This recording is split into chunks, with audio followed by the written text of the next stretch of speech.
Calendar Club Challenge, day number 21, run number 1 in the books.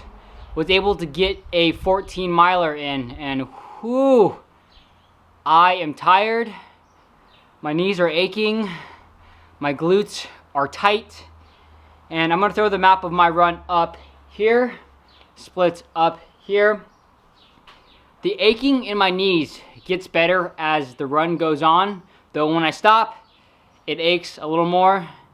And in terms of my glutes, it seems that if I run 10 miles or more, my glutes tighten up, but if I run 6 miles or less, I don't feel anything in my glutes. Whoo!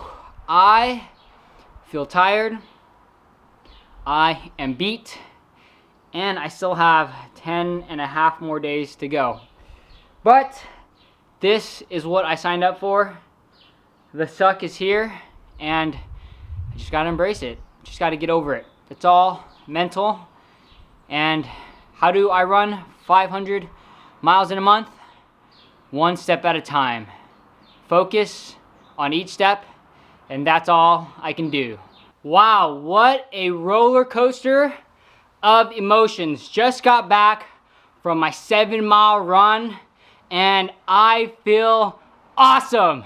Gonna throw the map of my run up here, splits up here, and I know the exact reason why.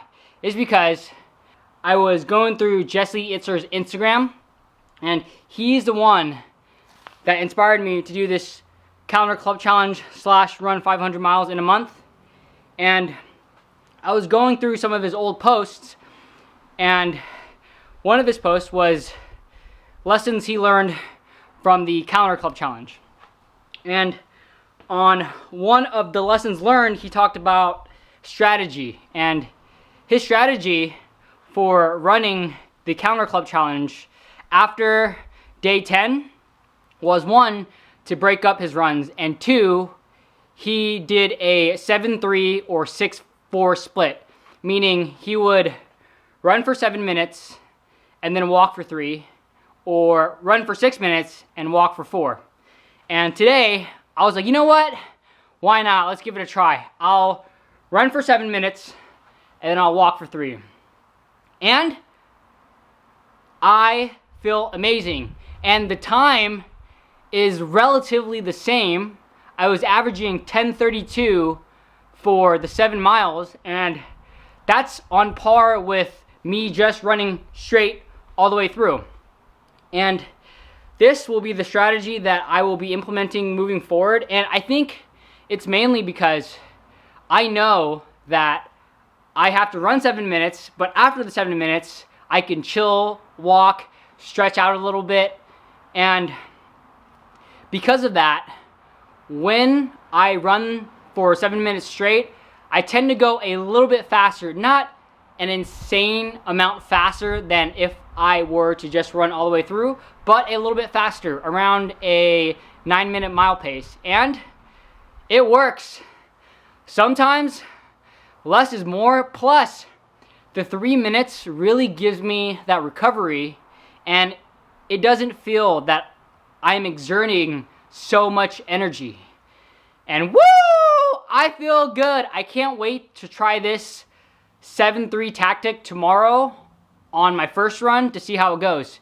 Because on my first run, I'll likely go for 10 to 14 miles. So I want to see if the 7-3 strategy works for the 10 to 14 miler.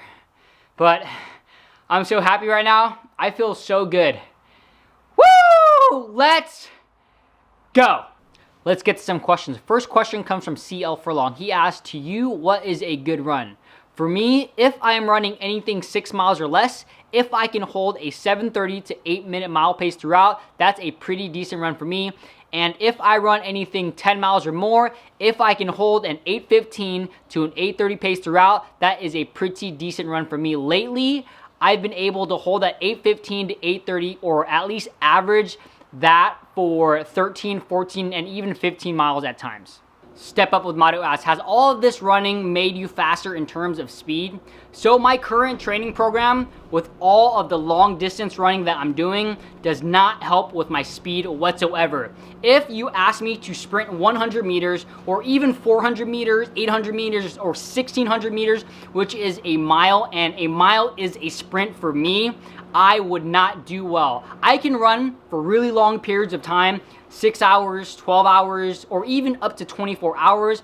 But with my current training plan, it does not help with my speed. Your body adapts to the training put on it. If I want to get faster in terms of speed, I have to include more speed work in. But for the time being, my focus isn't on speed, it's to go for those long distances. So my body reacts with this type of training so I can run for longer periods of time. Run with Brad says that he's looking for a new book to read and asks what is the first book that comes to mind. The first book that comes to mind would have to be Start With Why by Simon Sinek. That book is one of my favorite books, and Simon Sinek is actually one of my favorite authors. He's written many good books. He just wrote The Infinite Game, and he's also written Leaders Eat Last. That book was a game changer for me as well. Go Kiwi asks, did you do any other smaller races before your 100 miler? So 2019 was a year that I got serious about running. In July, I ran my first marathon ever, so 26.2 miles. In September, I ran my first 50 miler ever. That was also self-supported.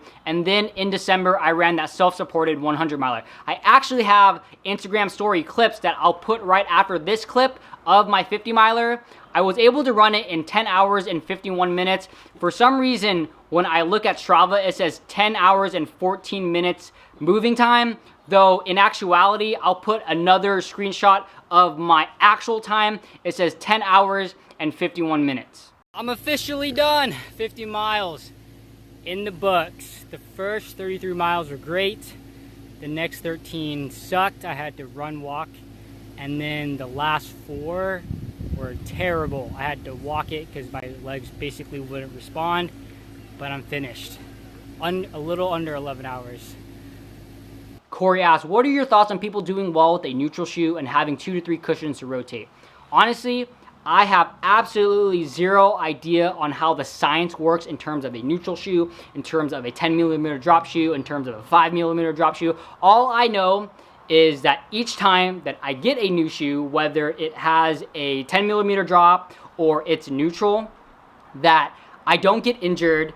And that's why I keep buying those new shoes. And really, it's how they fit on my foot when I do run. If it's too narrow or too wide, that's usually what I go for. I'm not a podiatrist, I'm not a doctor, and I'm not a physical therapist. I would definitely consult them before asking me. All I know is what I feel on my own foot. And really, you have to find what works for you. Today, I was reminded of a very valuable lesson that I learned long ago. Take notes and listen very intently to the people that have done what you're about to do or what you are currently trying to do. They have the insight. They have already went through that journey and have a lot of the valuable lessons already learned. So why go through those speed bumps?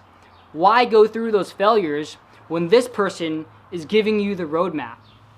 And this comes because I was on Jesse Itzler's Instagram page. And he is the one that inspired me to run 500 miles this month and to do this July Calendar Club Challenge. And I was going back on his Instagram page, and on one of his posts was lessons learned. And one of those lessons learned was his game plan. And his game plan after day 10 was to run for 7 minutes, walk for 3. And then after day 20, it was run for 6 minutes, walk for 4. And up to this point, well, I guess yesterday was the first time that I actually walked. And that walk was more of a hike. And I really haven't implemented conscious purpose walking. And my body was feeling it. My knees are feeling it. My legs are feeling it. Even my lower back a little bit. And I came through Jesse's page or this specific post, and this is what he did. Why did I take so long to look at his Instagram page? Because I know he did it, and I know he posted this, so I'm just glad that I'm here now. But I'm here now, so I should listen to him. And I listened to him on my second run of the day. I ran for 7 minutes, I walked for 3. I ran for 7 minutes, I walked for 3. And I'm so glad that I did because my body is thanking me. My time is relatively the same time as if I were just to run it all the way through. So the lesson of the day, listen to the people that have done what you're about to do or what you're trying to do. So thanks for watching. Hope you all enjoyed that video. Let me know down in the comments if you have any additional questions for me. If you would like to be featured in video form to ask a question in my daily vlogs, please send that clip to lifewithvincelu@gmail.com. Please give this video a thumbs up. It'd really help me out. If you want to catch another one of my videos, there's a video right here. There's a video right here. And if you haven't already subscribed to my channel, make sure you hit that subscribe button right here. See you all tomorrow.